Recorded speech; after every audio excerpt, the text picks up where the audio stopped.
Welcome to the Love and Context podcast, an unscripted conversation with Ben and Spencer. We're so glad that you could join us today, whether that's from your car, office, home, church, or wherever you're at.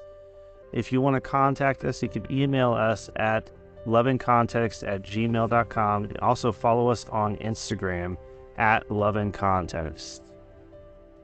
Welcome to the Love and Context podcast. We're going to say things again, and hopefully you're going to listen. I'm Ben.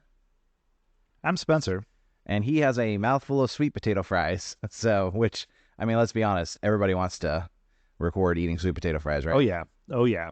We've got a great setup. I mean, we got coffee, sweet potato fries. I got my laptop set up. I mean, we're pretty much real podcasters now. Yeah, pretty much. We even have chewed up crayons on the floor for my dogs. If it makes you feel any better. But Tara texted me and she says, as soon as the Zoom meeting started, my son yelled, "Mom, I pooped my pants." So, parenthood for you. Yep. Yeah. That's kind of how life goes, really. And I was like, oh no, I'm not there to help. Oh no. You know that just means next time your kid poops his pants. 1 week, Tara had like youth group, Young Life, and then like one other thing, like 3 nights in a row. Every night she left, like 15 minutes after she left, my youngest would just fill his diaper with like, yeah. So it was like the difficult kind of clean. Uh-huh. So people listening to this, hopefully it's parents, but other people just, I mean, that's part of life. See, they're going to listen to this and be like, I thought this was about theology, not poopy diapers. Actually, this is about orthopraxy, not orthodoxy. Oh, okay. So it's about living life. And poop in your diapers. And that's a part of living life, is poop in the diapers. Oh, exactly. Of toddlers. I mean, you do it at the beginning, you do it at the end. It's the great chiasm of life. Uh-huh. Right? It's sandwiched in between poop. Yep, exactly. Poop. Yep, it's sandwiched in poop. Well, on that note, join us. We are going to be talking about the golden calf today. Yeah, we're going to be in largely through Exodus 24 through the end of Exodus. So it's a good 16 chapters in there. Mm-hmm. So just if you haven't read your Bible or if you haven't checked out that section of Exodus before, you should stop, pause the podcast. Actually, if you're driving, don't stop. Like, you keep driving. Yeah. But pause the podcast, read those, because we're going to assume that you've read it once again, and we're going to talk about some things that happen in there. And if you haven't read your Bible and you're on this podcast, we're glad you're here. I would encourage you to pause the podcast and go read your Bible, though. Right. Definitely don't listen to this podcast in lieu of reading your Bible. Yes. Our words do not carry the same weight as the Word of God. Not by a long shot. Spencer would agree more, except he's got a mouthful of sweet potatoes. Only two sweet potato fries. All right, so the first thing I actually want to talk about in this section here, before we actually get to the golden calf, and I'm mentioning this because in a few weeks we're going to be getting into Leviticus. And there's a story in Leviticus 10 that correlates to what's happening here in Exodus 24. Okay? So in Exodus 24, God comes and talks to Moses. He says, hey, I want you to come up here on top of the mountain. You, Aaron, Nadab, and Abihu, 70 of the elders of Israel, you're going to worship at a distance. And Moses alone is going to approach the Lord. And so they go up on top of this mountain. There's some sacrifices. They're there for 7 days. They see God, whatever that means. Like, there's a ton of debate about what that means, because we also know that other places it says you can't see God and not die, but it's very clear that they see God, right? So we don't exactly understand what that means. There is a ton of rabbinic conversation on it. Yeah. But basically say that they see the glory of God. Mm-hmm. And so they're there for 7 days. And then Moses is called up into the cloud. And up in the cloud is actually where they're going to talk about the 10 commandments, as we called them, or last week as we talked about them as the 10 words. Yeah. So a couple of the things that I want us to note and just pin in your brain. And if you want to get ahead of us and go to Leviticus 10, go ahead. But there's going to be a couple of things that are very distinctive in this story that we should notice. One, there is a cloud presence, that there are elders. There's Moses and Aaron, Nadab and Abihu, all named people. Mm-hmm. And there's also going to be a period of 7 days. There's going to be sacrifices. There's going to be eating. Somebody is going to go enter the presence of God. Mm-hmm. That's really important, because we're going to talk about that when we get to Leviticus. Okay, so we're putting a pin in that. I know a ton of people, like, if you're one of those people who can't wait to check it out, go to chapter 10 of Leviticus, I believe it is, and take a look at it. Mm-hmm. Yeah. So God calls Moses up, and he proceeds to give him the commandments. And it says, when Moses went up into the mountain, this is verse 15 of chapter 24, When Moses went up into the mountain, the cloud covered it, and the glory of the Lord settled on Mount Sinai. For 6 days the cloud covered the mountain, and on the seventh day the Lord called to Moses from within the cloud. To the Israelites, the glory of the Lord looked like a consuming fire on top of the mountain. Then Moses entered the cloud as he went on up the mountain, and he stayed on the mountain for 40 days and 40 nights. Mm-hmm. Okay? Now, of course, we've been talking about why it's really important to understand Torah in this conversation with Jesus, right? Yeah, Because immediately 40 days and 40 nights should stick out to us. it should. Yeah. So not only looking forward, but where else might 40 days and 40 nights strike us looking backwards? I don't know. Maybe this giant flood that happened some time ago. Right? You know, when Noah was sitting where it rained. Sorry, Noah was sitting on the water for a long time. He was sitting on it. It was made of ice. Yeah. That's cool. Yeah. You're like, you know, there's going to be people now who are like, there's ice in the story of the flood. Well, I mean, there were 6 months of time, so maybe it was over winter. I don't know. But I like how you're trying to justify your slip up here. yeah, I know, right? But it rained for 40 days and 40 nights. Right. You know, and it's funny because coming into this story, one of the things we're actually going to talk about is how God begins to tell a recreation narrative at Sinai, right? I'm actually not going to spend a lot of time on this because I'm going to link in the show notes the episode of Bema where Marty Solomon does a really good job of showing how there's a recreation story going on at Sinai. Mm-hmm. But there was a lot of, and God said, and God said, and God said, and God said, going through this creation of a temple, right? But one of the things that Marty mentions in that podcast, which I think is a very good piece for us to settle on, is in creation, God creates a space and he asks humanity to fill it. Mm-hmm. Then in the story of Sinai, God has them create a space and then he says he's going to fill it. Yeah. And then we're going to see both of those realities actually intersect in the New Testament when the new church is opened. Mm-hmm. Because we're both going to multiply, go forth and make disciples, and we're also going to be the temple. We're going to be the space that the Holy Spirit dwells. Mm-hmm. Right? So these stories are connected, and it's really important that we start seeing that. Yeah. Yeah. And before we get too much further, we do also just need to talk about there is not a lot of time that passes between the Red Sea and this moment. Right. These things happen pretty closely together. And we need to make sure before we get to the golden calf that we were talking about the fact that we had the Red Sea. They went to the desert. They had manna from heaven, water from a rock. They had the Lord still leading them with miraculous signs, right? And then they get to Sinai and they now see this mountain covered in fire. The interesting thing about this is this actually harkens back to the burning bush because this mountaintop, we're not talking like lush mountaintops of Pacific Northwest in America or the green hills or the green mountaintops in Alaska or some of those places. We're not talking that. We're talking a rock. Maybe had some bushes, maybe had some of that on it. So to see a top of this mountain engulfed in flame would have been a miraculous sight. It's not something you would expect, right? Yeah. The word that they often use, it's like thunder on a mountain. There are really strong connections to what happens here, to what happens in the book of Acts in chapter 2. Mm-hmm. Okay. From the day of Exodus, which would be the day after the Passover Sabbath, it was 50 days. They celebrate the celebration of Shavuot, or the Festival of Weeks. It takes place 50 days later, which, by the way, I'm going to just go ahead and beat this analogy into you because I think it's really important that we start to see it, and we're going to talk more about this next week.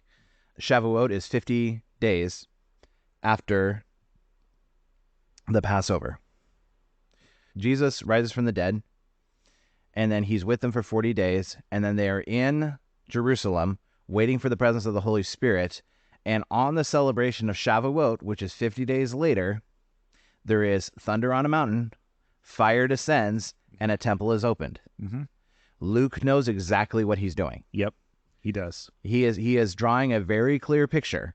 Mm-hmm. Like we've been skipping a stone across Exodus. Mm-hmm.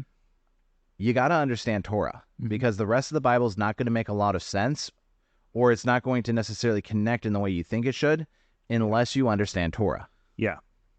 So through chapters 26 through 31, God then gives a bunch of instructions on how to build a temple, how to do sacrifices, how to build the priestly garb, like a bunch of these different things that are going to happen. Essentially, he is helping him to build the space that God is going to dwell in. Yeah.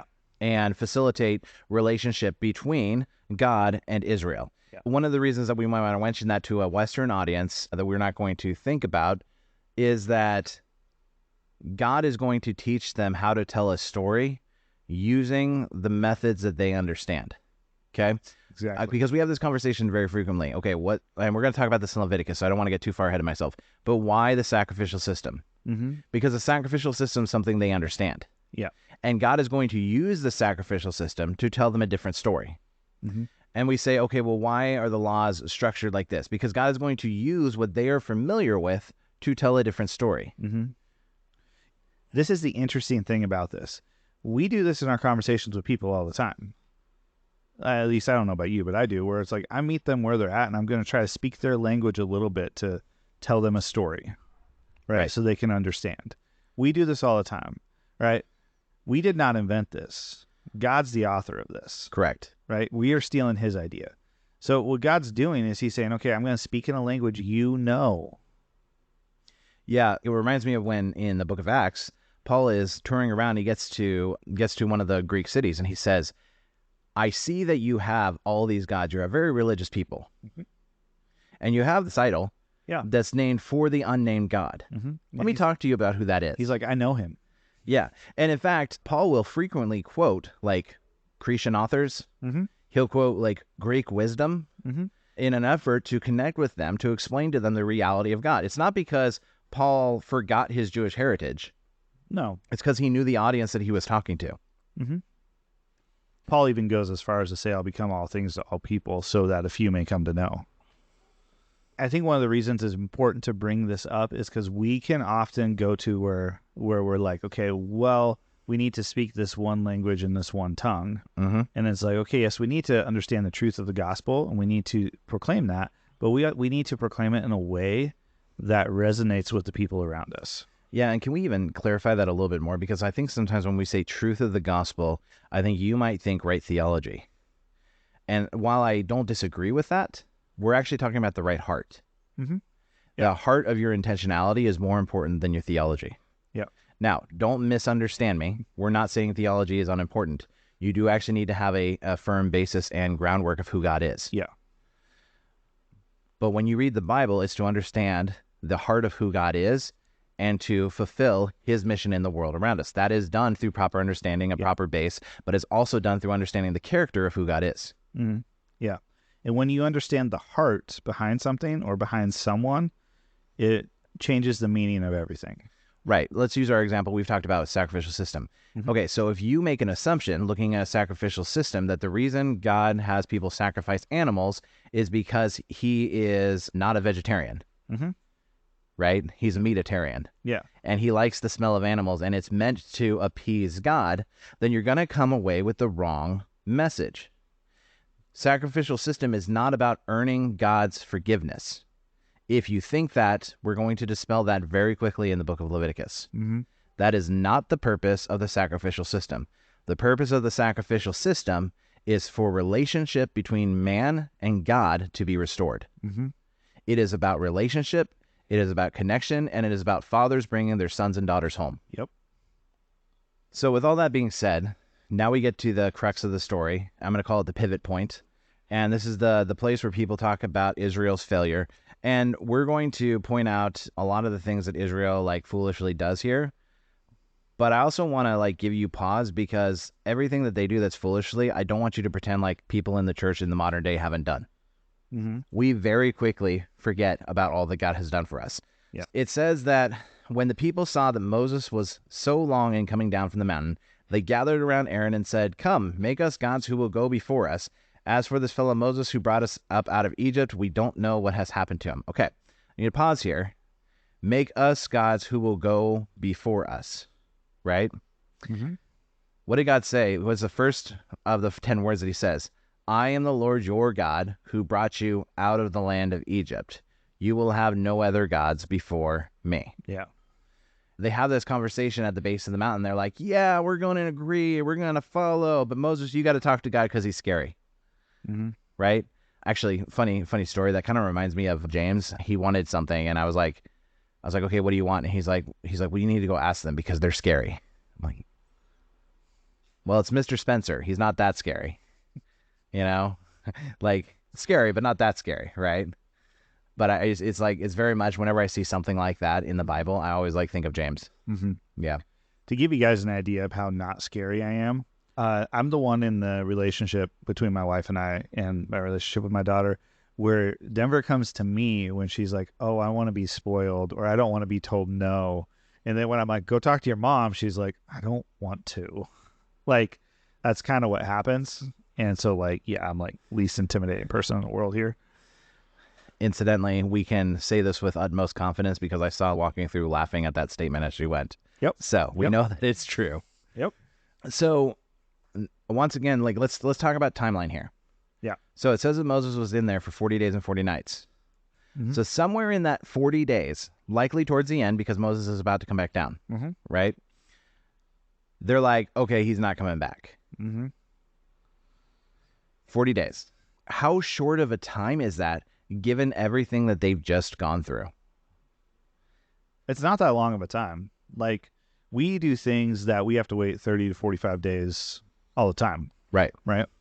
If you have credit card debt and you pay off all that credit card debt, you have to wait 30 to 45 days before your score bumps back up. Mm-hmm. Like, it's not an instantaneous thing. Mm-hmm.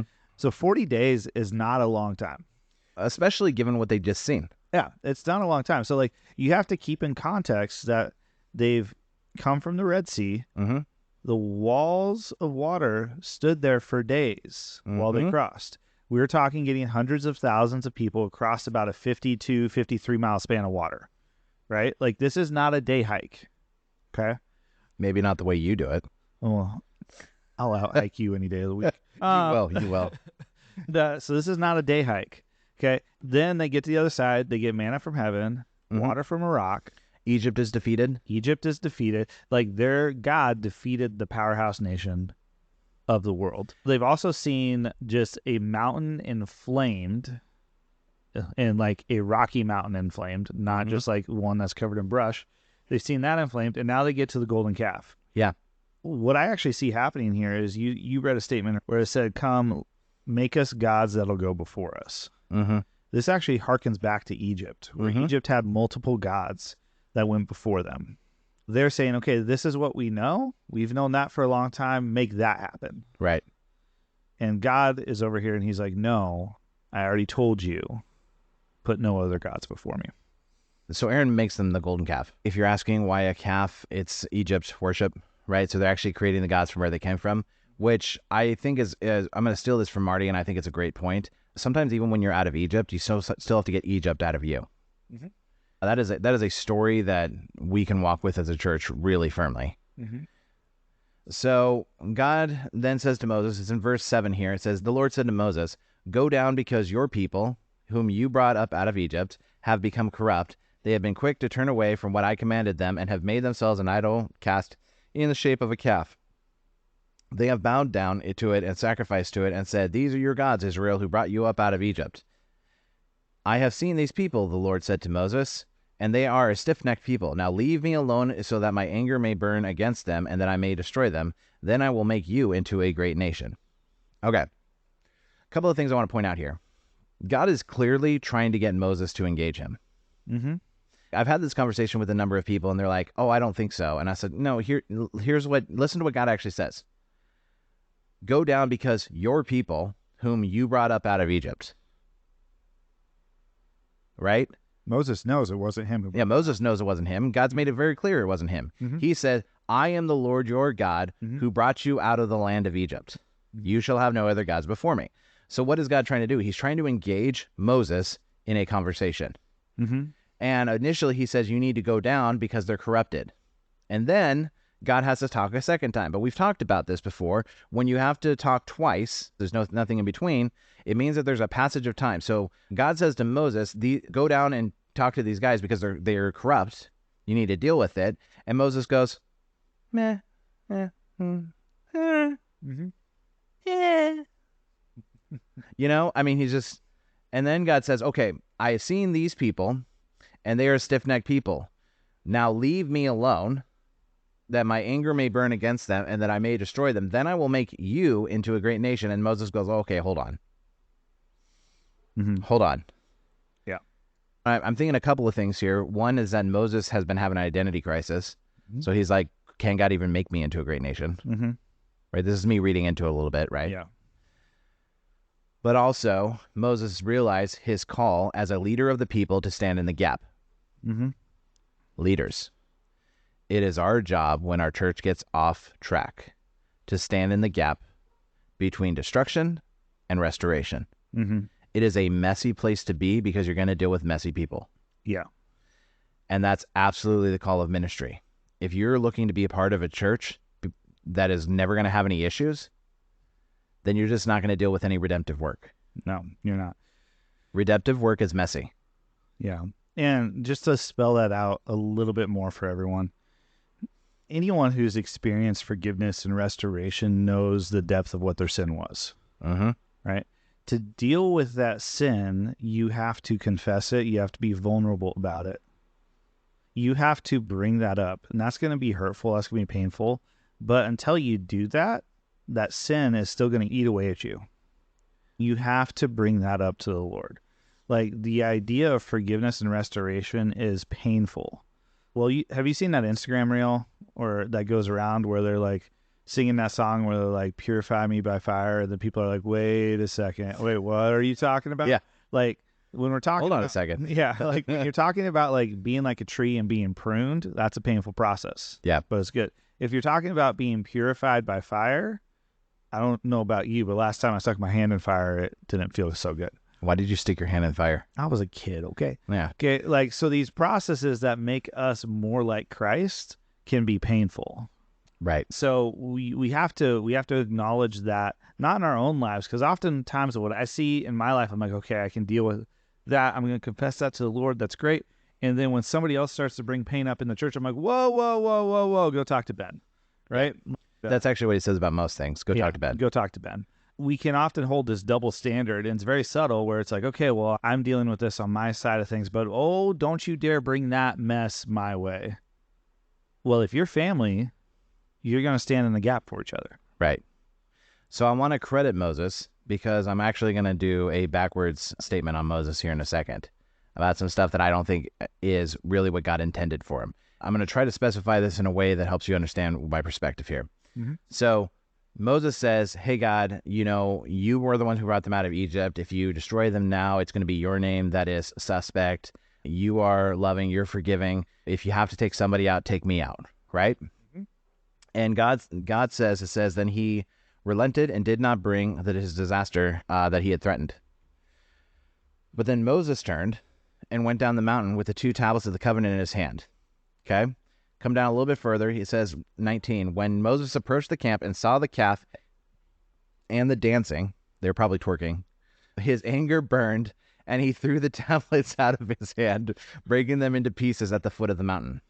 So Moses sees what's going on, and his anger burns, by the way, just like God's does. The same word being used here. And he throws the tablets, the covenant that Israel is making with God, and he breaks it to pieces at the foot of the mountain. He takes the calf the people had made, he burned it in the fire, which I don't understand how you burn gold, but apparently you can. Then he ground it to powder, scattered it on the water, and made the Israelites drink it. I don't have time to unpack that for you, but there's actually a reason he does that. Maybe we'll talk about it in a future episode. Yeah. He says to Aaron, what did you do that you led them into such great sin? And then Aaron gives like the worst answer in the world. He's like, I just threw some stuff here and then this calf popped out, But once again, anger is burning. He's asking questions. Moses asks questions and Aaron answers. And it's very similar to what Moses says. He says, do not be angry. You know how prone these people are to evil. Except, unlike God, Moses doesn't relent in his anger. Instead, he calls the Levites and he says, whoever is for the Lord, come to me. And the Levites rallied to him. Then he said, this is what the Lord, the God of Israel, says. Each man strap a sword to his side, go back and forth through the camp, from one end to the other, each killing his brother and friend and neighbor. The Levites did as Moses commanded, and that day about 3,000 of the people died. Then Moses said, you have been set apart for the Lord today, for you were against your own sons and brothers, and he has blessed you this day. The next day Moses said to the people, "You've committed a great sin, but now I will go up to the Lord. Perhaps I can make atonement for your sin." All right, I've got to talk about this, and I want to specify, you do not have to agree with me on this. But I think that there's some hints in the text that talk about a deeper reality of what's going on here. Mm-hmm. The first is this. Regardless of whether Moses, what he did is right or wrong, God doesn't comment on that. Mm-hmm. He allows Moses to lead, even if he necessarily does the right or wrong thing. Mm-hmm. Okay? You will notice in the text, God doesn't say, "Oh, I'm going to forgive you because you killed 3,000 of your people." Mm-hmm. He also doesn't say anywhere in the text, "Go and kill 3,000 of your people." Mm-hmm. Like, none of those things exist in the text. Mm-hmm. And it's really important that we notice that, because we assume things. We assume because Moses is a chosen leader of God, Moses, who was a friend of God and spoke to God face to face, we assume that everything that he does is perfect. But the reality is, up to this point, we've seen all of our characters, and they do some really questionable things. Yeah, they do. Abraham's been questionable. Yeah. Isaac, Jacob. Especially Jacob. Yeah, especially Jacob, right? The little usurper. Uh-huh. And Moses, I mean, let's not forget that he killed a couple of people, and then he was running from his responsibility. He didn't circumcise his kids. Like, there's been a number of decisions throughout this that have been questionable. And let's also not forget, it's coming up in the future, so we're not going to get too far ahead of us. Moses doesn't go into the promised land. Mm-hmm. Don't misunderstand me. I'm not saying that God's favor didn't rest on Moses. I'm saying let's not pretend like everything Moses did was what God wanted him to do. Yeah. God often works in spite of us, not because of us. Yes. We need to say that again. God often works in spite of us, not because of us. Mm-hmm. I think in this section of the passage, we have to contrast God's response versus Moses' response. Yeah. God, who said, "Okay, I'm going to relent in my anger. Mm-hmm. I'm being grace-filled." Moses, who said, "Take up arms, let's kill him." Mm-hmm. That's the Spencer paraphrase translation right there. Yeah. You have to contrast those two responses. And I'm fairly certain there's a chiasm here. Yeah. I'm not good enough with Hebrew to be able to nail it down. Mm-hmm. So anybody who's listening, if you're really good with Hebrew, take a look and see if there's a chiasm here with like thoughts and ideas. Yeah. But I think that we're starting to see a reality, and this is going to get played out multiple times throughout Torah. Mm-hmm. What does God do, and what do people do? Yeah.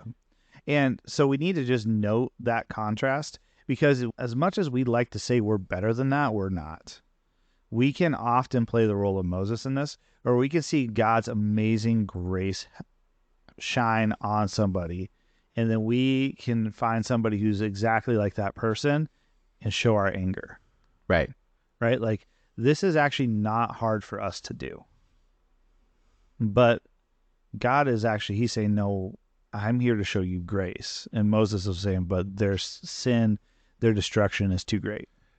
Now, I'm just going to let you guys know, if you disagree with me on this, it's totally fine. I do want to point out a couple more things for you to take a look at. So if Moses' judgment, the 3,000 people dying, is a result of God's judgment, Mm-hmm. then why in verse 35 does God strike them with a plague because of what they did with the calf? Yeah. Was the 3,000 the punishment, or was the plague the punishment? Yeah. Because I don't see God striking them twice for one event. Mm-hmm. That's not who God has been up to this point, and that's not who he's going to be moving forward. Yeah. Right? I also think I want to address one more thing here that I've heard a lot of times, okay? So taking a look at verse 31, Moses went back to the Lord and said, "Oh, what a great sin these people have committed. They have made themselves gods of gold. But please forgive their sin, but if not, then blot me out of the book you have written." Once again, I do want to point out that Moses does have the heart to stand in the gap for his people. Mm-hmm. Now that he's had a chance to take a nap, Eat a Snickers. eat a Snickers. Now that he's had a full night's sleep, he comes back and he's back understanding, which, by the way, I think this is not necessarily inherent in the text, but when you're upset, maybe it's a good time to take a pause, step away, and then take a breather and come back. Mm-hmm. Now, if you do that, you are going to tick the people off who are like, "We need to deal with this now," who are trying to deal with it in their anger. Yeah. But that's okay. Tick them off. I'm reminded of a passage that says, "In your anger, do not sin." Yeah. You're going to feel anger at some point. You need to be able to stop, step away, adjust, and then come back. Yeah. Yeah. So, but hear what God says to Moses. He says, "Whoever has sinned against me, I will blot out of my book. Now go, lead the people to the place I spoke of, and my angel will go before you. However, when the time comes for me to punish, I will punish them for their sin. Mm-hmm. So here you have God saying, hey, I'm the one who's going to enact punishment. Correct. And if they sin against me, Mm-hmm. then I will blot out their name. Yeah. I want to point that out because I think our assumption is all of the Israelites with the golden calf sin against God. And I think to a certain extent you can say that, but God's only sinned against if he feels sinned against. Mm-hmm. Does that make sense? God is going to have a lot of patience with the Israelites coming out of this area. Mm-hmm. He's going to have a couple of times, though, that he gets really fed up with them and he deals directly with them. It's like he enacts like the discipline right away. Yeah. This doesn't seem to be one of those cases. No. In one sense, God's actually telling Moses, hey, you overstepped. I'm going to deal with it. In one sense. Now, that's not directly stated in the text. Okay. And also, if you're just wondering, this is a pretty contested over passage as far as punishment and stuff like that. But that's a whole nother. Yeah, it's contested, but not a lot of people talk about it. Yeah. Most of the time when people talk about it, they just talk about the stupidity of the Israelites and how they made golden calves and how Aaron was trying to cast off judgment. But they very actually rarely talk about this interaction between God and Moses. Yeah. Except that they talk about standing in the gap. Mm-hmm. But they don't actually talk about what's actually written in the text. And one of the things we want you guys to do, just like we do, when we read this text, we actually want to read it to understand the heart of God. Mm-hmm. This is going to be very difficult. One of the things that Rabbi David Foreman talks about, he talks about the lullaby effect and how you've heard a story so many times that you start to just hear the ending before you get there. Mm-hmm. When you read the Bible, at least once a year, you need to read it without any preconceived notions in your mind. If you read that story, if you read Exodus 32,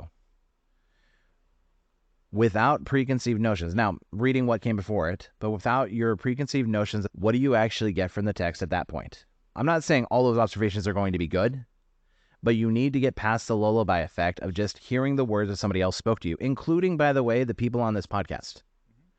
You need to be able to filter out our words and be able to hear the text stand on its own. Oh, I love this next thing that happens in chapter 33, because one of the things that we talk about in the golden calf, we talk about like this judgment that's placed on them and all these different things. In the back half of the book, there's this interesting thing that happens, and it's why a lot of people get frustrated reading Exodus, because it gets really, quote unquote, boring. Because everything that happened before the golden calf gets repeated again. All over again.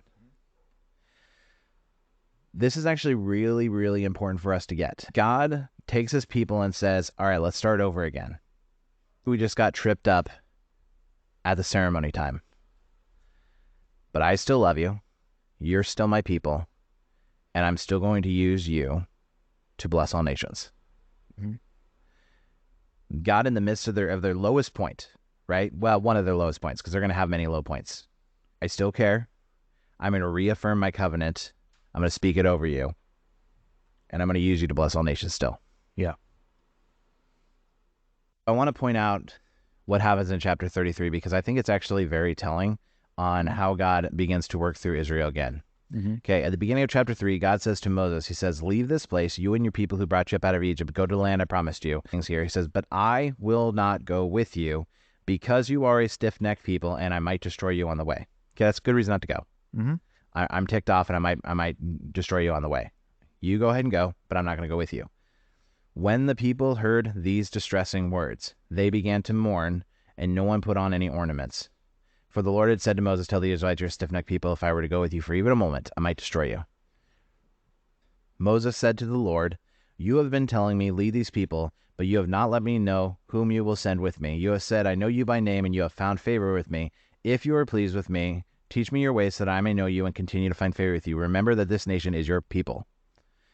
The Lord replied, my presence will go with you, and I will give you rest. Then Moses said to him, if your presence does not go with us, do not send us up from here. How will anyone know that you are pleased with me and your people unless you go with us? What else will distinguish me and your people from all other people on the face of the earth? And the Lord said to Moses, I will do the very thing you have asked, because I am pleased with you and I know you by name. Holy cow. Mm-hmm. Okay? That is a massive change in the people.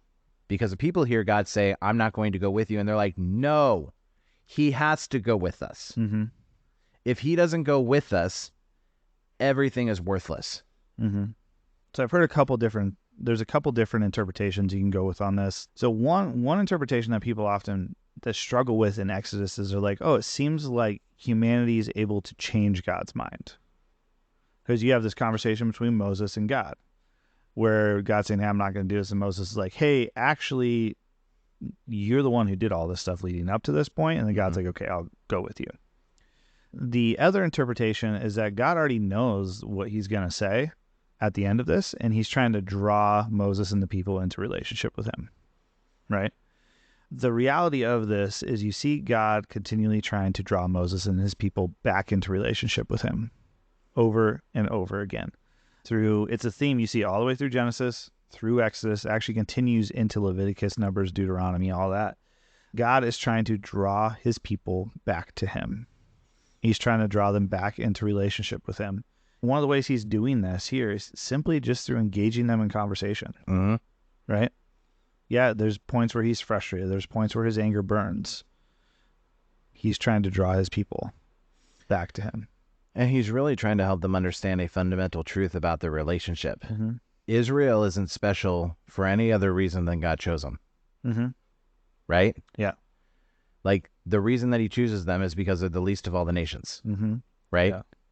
So we read that and we think, oh, yeah. But no, it's a serious point. If God goes with you, you take your worthless talents and you add God and suddenly you're a superstar.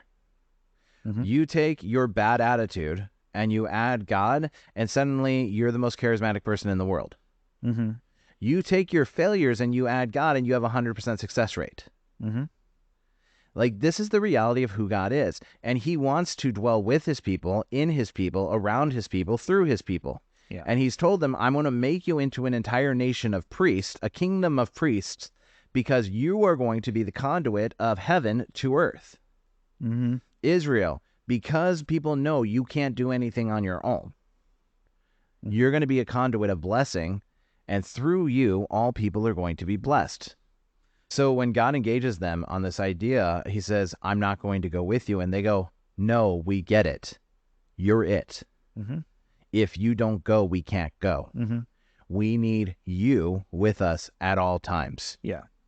And so then you continue this conversation between God and Moses.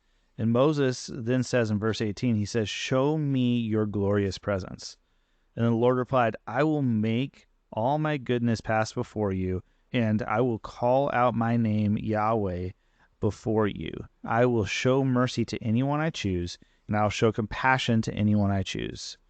But you may not look directly at my face, for no one can see it and live. This whole thing happens, and then there's a spot where the Lord passed in front of Moses, calling out, Yahweh, the Lord, the God of compassion and mercy. I am slow to anger and filled with unfailing love and faithfulness. I lavish unfailing love on thousands of generations. We heard that before. We've talked about that before. Yeah.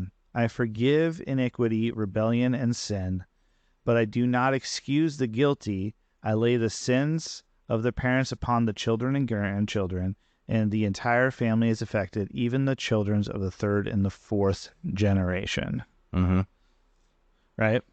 So you look at this, and you have this God who's saying, no, I am a God of compassion, mercy, unfailing love, slow to anger, but I still take care of business when I need to. Right. Well, and specifically, he's once again telling Moses, I will take care of the guilty. Yeah. You don't need to do this. I do think it's worth noting, taking a look in verse 8, Moses bowed down to the ground and worshipped. Lord, he said, if I have found favor in your eyes, then let the Lord go with us. Now, God's already said he's going to go with us. Moses is saying it again. Although this is a stiff-necked people, forgive our wickedness and our sin and take us as your inheritance. Yeah. Then the Lord said, I am making a covenant with you before all your people. I will do wonders never before done in any nation in all the world. The people you live among will see how awesome is the work that I, the Lord, will do for you. I'm reminded of something Jesus says in the New Testament.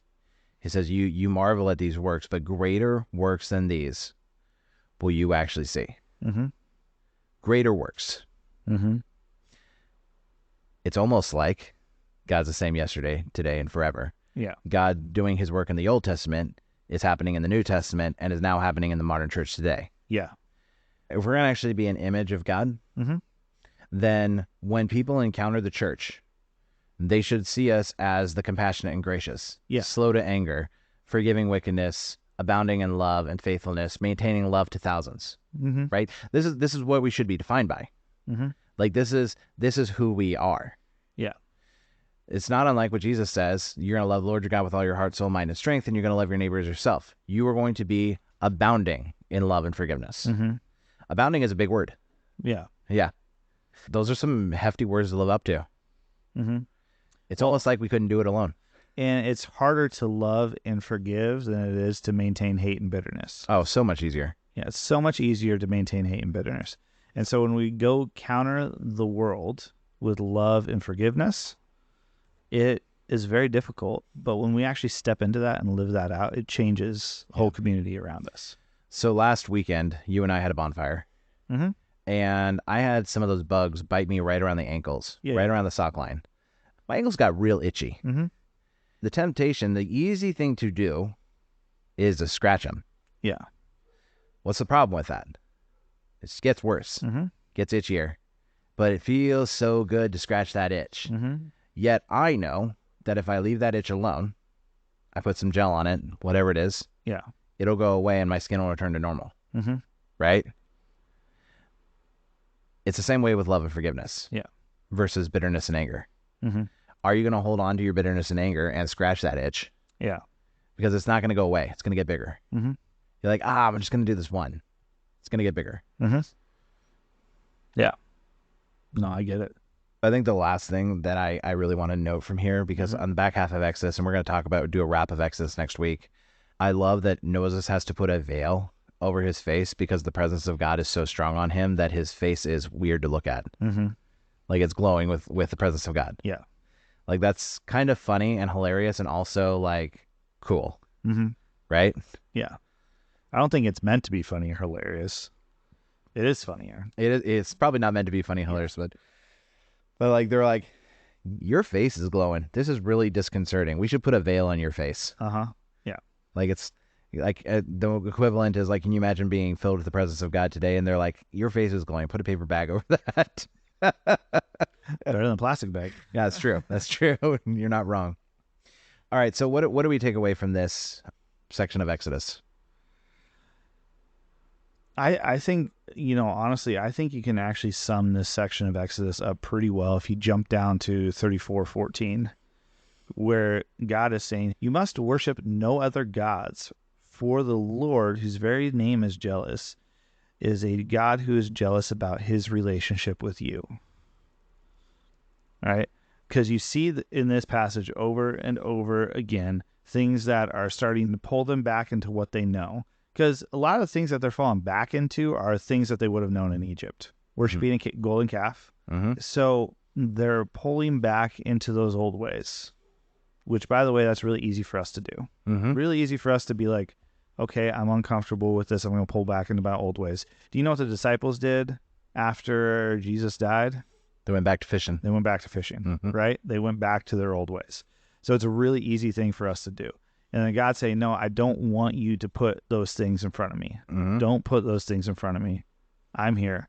I am the God, and I'm jealous about my relationship with you. And if you're viewing it in the context of a bride-groom relationship, Mm-hmm. right? When a spouse cheats, do you know what happens to the spouse who is faithful? They actually become jealous. There's some anger, there's hatred, there's other things, but there's a jealousy there too. So God is saying, essentially God in this passage is saying, hey, don't cheat on me with other gods. Right. Like, I'm your one and only. By the way, some of you might have issues with that imagery. Go Mhm. read Hosea. Yeah. There is the whole thing with Hosea and Gomer and this whole image of a prostitute that he keeps bringing back. Mm-hmm. I mean, is just the story of God and his people. Yeah. Like when we say that God loves recklessly, relentlessly, you need to read the Old Testament because we as humanity give him every reason not to love us. Mm-hmm. But God is abounding in love, gracious. Slow to anger. That's who he is. Mm-hmm.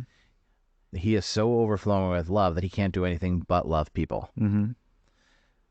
And I think one of our biggest takeaways is like, are we going to accept the invitation to engage God in relationship and be like him?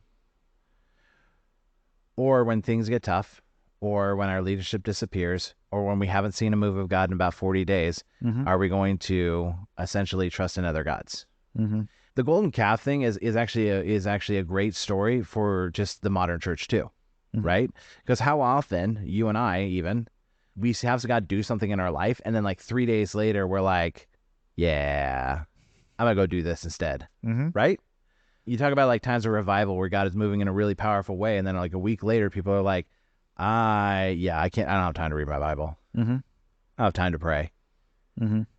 When in that moment in the presence of God, you couldn't think of doing anything else. Yeah. Right? Yeah.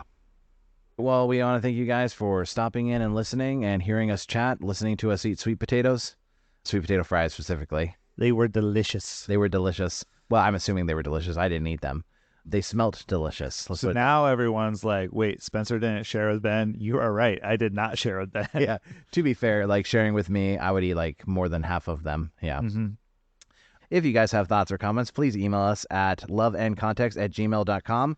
If you have thoughts, questions, anything relating to Torah, we are going to have a Q&A at the end of Leviticus. So those thoughts and questions need to get sent soon. Yeah. You can also contact us at loveandcontext@gmail.com, as well as on Facebook at Love and Context. Yeah. Well, until next time. Thank you so much for listening today. We hope you enjoyed this podcast, and we hope that you got something out of it. If you have any questions, please contact us at loveandcontext@gmail.com.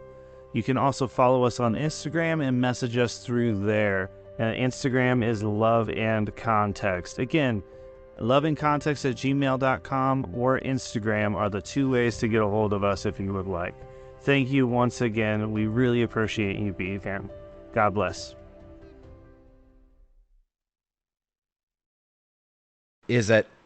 Sorry, I'm just realizing that you're keeping your face away because of chewing. Ben's laughing because I'm still eating my sweet potato fries, but I'm leaning my face away from the mic while I'm doing that, and then leaning back in when I want to talk. You ever wonder? I mean, I guess they're technically called like yams, but like somebody's like, all right, name this. They're like potato, and then they eat the next one. They're like, what about this one? Sweet potato. It's like first waterfall and second waterfall. Yeah. Hey, there's a waterfall. Oh crap, we found another one. I guess we gotta name it second waterfall.